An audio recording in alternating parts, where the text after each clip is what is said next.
Kano ginatagaan nato og pasitungog kaning durian because durian represents really Davao.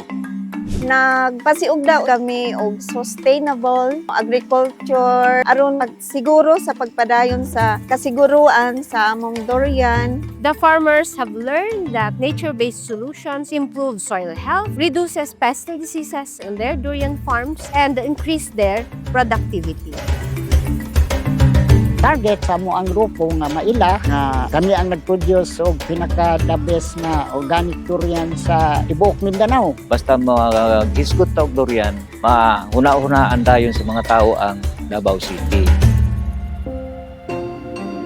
Ako si Marcelo Lupiba, chairman sa Davao Mount Apo Farmers Agricultural Cooperative. Ang damapako nga opisina makita sa Purok 3 sa Sirib. Dinhi ang amuang cooperative niya sa Tiilan sa Mount Apo. Tungod sa pag-usab-usab sa panahon, kami nga durian farmers gidawat mi sa teknolohiya na eco-friendly kun organic nga kini makatabang dili lamang sa karon nga henerasyon kundi sa umaabot nga henerasyon. Adunay 74 farmers ang Damapako, ang Tugbok District, sa Manuel Gianga, Kalinan District, nisakop sa Tamayong, Sirib, Ugwangan.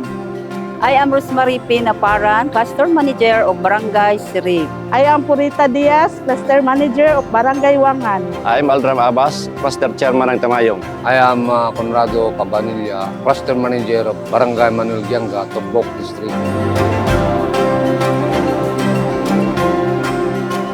Kining durian sa ko ang ginikanan nino nya niabot ang panahon nga didisgrasya sa motor tapos dili na niya kaya magtrabaho otong gipasa niya sa kuha. So una problema kayo kay sa market ang ako ang kuan diri abot maglisod man ko diri sa mo ang kuan market road kay lisod. Climate change pod sige ulan magbinos mo og bulak naman siya bulak pero mataktak lang gyapon kay sige ulan maglisod pod may kuan pangitag market kay dili man pud sila mo kuan sa mo og wala may volume.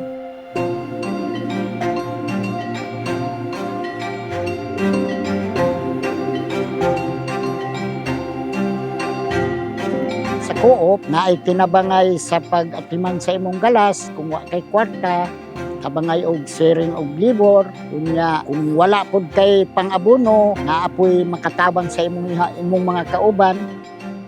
Kami sa co-op karon lahi na gyud ang dagan kay sa individual kay sa karon kami naay mga farmer na to medyo wala pa kaayo maka-adapt sa mga bagong technology.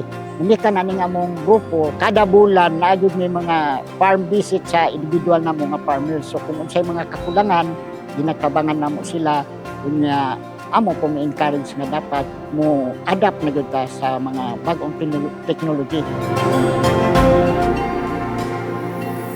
Ako day si Jewel Inok Agod, Vice Chairman sa Damapako. Kining akong area karon nga naadri sa Wangan, Purok 2, mo ni siya ang ginahimo karon nga demo farm sa amo ang cooperative.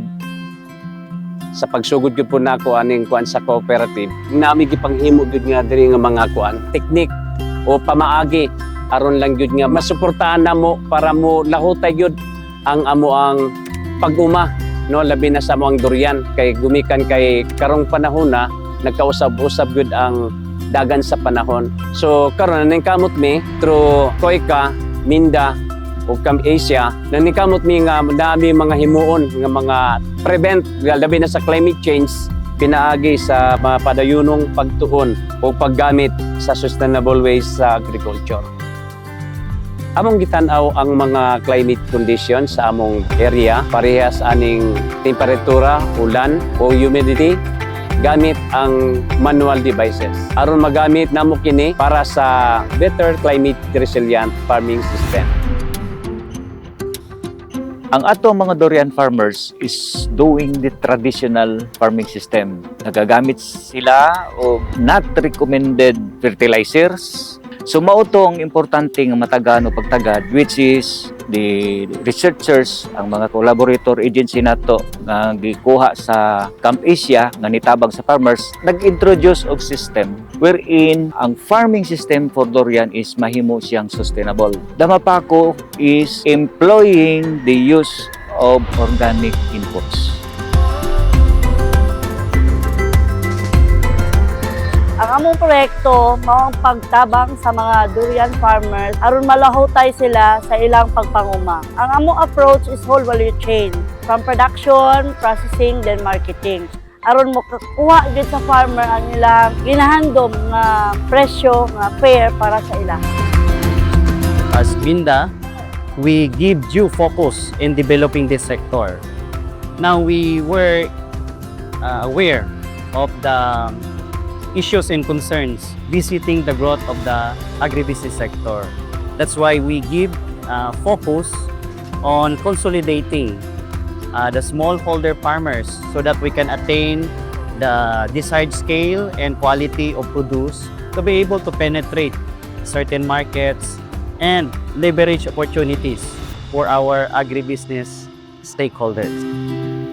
May na lang na ang Camp Asia, nagahatag sila libreng training sa pagtudlo sa pang-uma sa amuha nga makales may gasto, makaproduce may good quality nga durian.